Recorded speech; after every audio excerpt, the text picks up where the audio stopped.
नमस्कार सभी किसान साथियों को।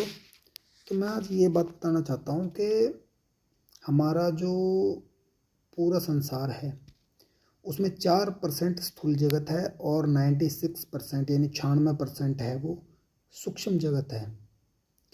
अब जब जो भी नए नए किसान हैं या फिर जो बहुत लंबे टाइम से किसानी कर रहे हैं और वो चाहते हैं कि अब नई चीज़ अप्लाई की जाए अपनी खेती के अंदर, तो उसके लिए एक चीज़ समझ लो कि किसी भी चीज़ में बदलाव लाने के लिए उसके सूक्ष्म चीज़ों के अंदर बदलाव करोगे तो बहुत ज़्यादा रिजल्ट दिखेंगे।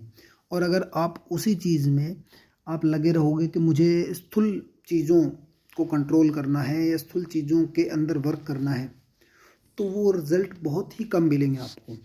स्थूल जगत के अंदर आप एक भी छोटा सा भी एफर्ट्स लगाते हो तो उसका रिज़ल्ट बहुत बड़ा होता है।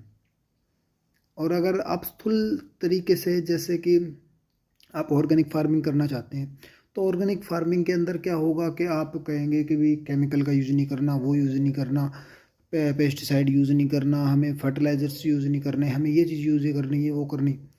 तो ये चीज़ें ज़रूरी हैं, लेकिन इसी के अलावा जैसे कि मैं बात करूं, अगर अपने बॉडी में बात करें तो छोटे छोटे आधारभूत क्या है, सेल है। सेल का आधार क्या है, एटम है। एटम का आधार क्या है, इलेक्ट्रॉन प्रोटॉन न्यूट्रॉन है। ये किससे बने, सबसे पहले दो चीज़ से बने, एक तो क्वार्क था और एक था इलेक्ट्रॉन। इन्हीं से मिलकर के, यानी 3 क्वार्क से मिलकर के न्यूट्रॉन बना और 3 क्वार्क से मिलकर ही प्रोटॉन बना। तो ये चीज़ें मिलकर के क्या बनाया, पूरे जगत को बनाया। क्या हम इन चीज़ों पे भी कंट्रोल कर सकते हैं? बिल्कुल कर सकते हैं। जैसे पुराने टाइम में यज्ञ होते थे, जैसे कि मैं एक नाम बताता हूँ, अग्निहोत्र।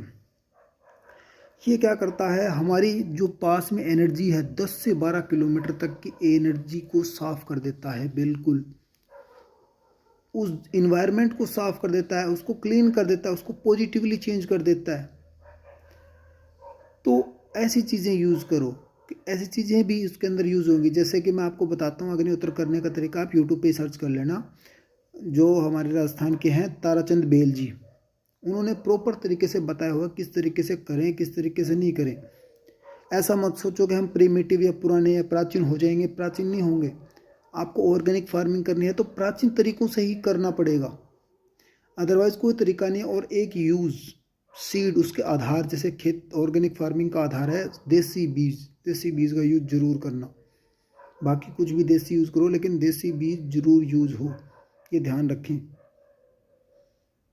इसी के साथ धन्यवाद।